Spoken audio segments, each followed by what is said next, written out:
DOPScast. I'm Emily Eilers, Marketing Manager at DealerOps, and today we are filming from SECA, the Southeast Comptrollers Association Conference, and we are here with Charlie Snyder, our VP of Engagement, and we've been talking to dealers today about going through some different pain points, showing them how DealerOps solves that for you. So we have some pain points on the wooden cars here. We're going to have Charlie go over a few of them and explain to you how DealerOps fixes them for you. Let's see what you got. Let's see what kind of pain points you can All bring right, my way. perfect. All right, so the first pain point is untracked loaner vehicle usage. All right, well, as many dealerships out there know, you only have a limited amount of loaner vehicles or alternate transportation that you have as a resource within your fixed ops department.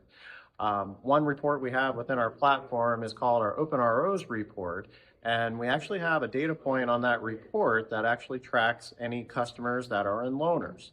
We have a data point on the report that essentially flips from a black N to a red Y to indicate if there is a rental or a loaner line on the ticket. So it makes it really easy, and there's nothing that you really have to do outside of your normal standard operating practice to track those loaners. Also, I know one of the pain points we talked about earlier was open repair orders falling through the cracks. So same report, but this gives you, at least if you have an enterprise, say if you're responsible for a few stores, what this will actually do is this will aggregate your open ROs into a table at the top, so you're able to look at the time buckets for the different stores to see all of your open repair orders along with the dollars that go along with that. And then also you're able to look at the details below, and you can filter it to however old you want those repair orders to be. We always default them to any repair orders that are a month older or more, but it gives you the visibility to be able to look at that report and identify not only what repair orders are open, but how much you still have hanging out there. So it gives you visibility, and also from a single store view, you can look at your department and again, easily manage not only your loaner fleet, but also get an idea as far as what open repair orders you have, and it gives you a chance to get that closed out before the end of the month, just to make sure all that profit hits that bottom line for you. We're kind of 2-in-1 as far as tracking that type of information. All right, Charlie, so our next pain point is unknown reconditioning turnaround times. So we've recently implemented a used car reconditioning report. So what it shows you is all of the pre-owned or used vehicles that you sell in a given month, but what it does, it'll actually break down each of the metrics as far as how much money you made on each of those vehicles.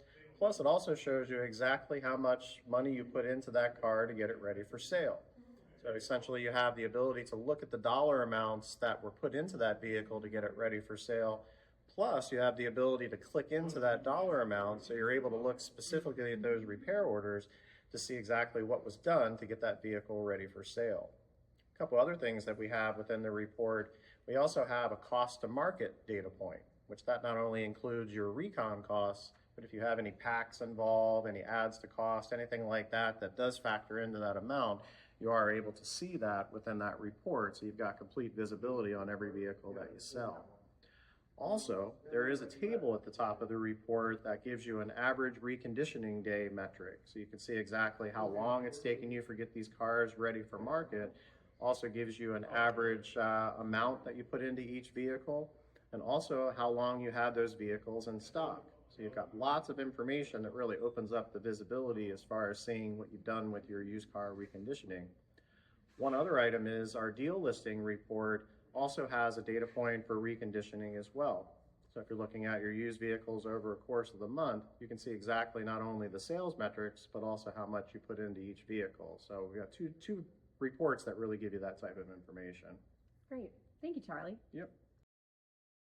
Our last pain point today is limited insight on parts profitability.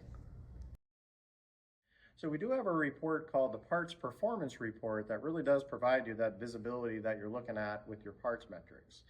What it's going to show you is it's going to show you all of the metrics for your parts team, and it breaks it out for you by pay type.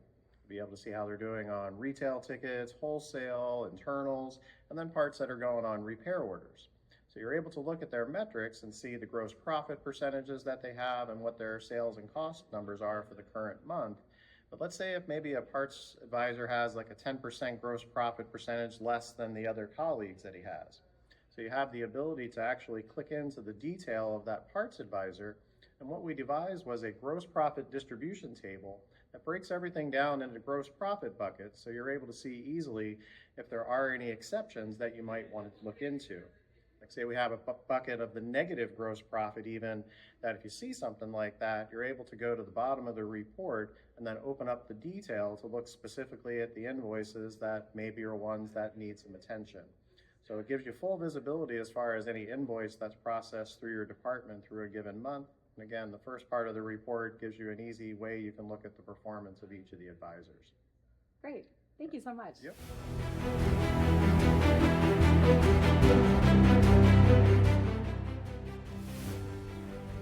Thank you so much for joining us today, Charlie. And thank you guys for tuning into the DOPScast for the special episode filmed in New Orleans at SECA. And as always, drive your day with purpose.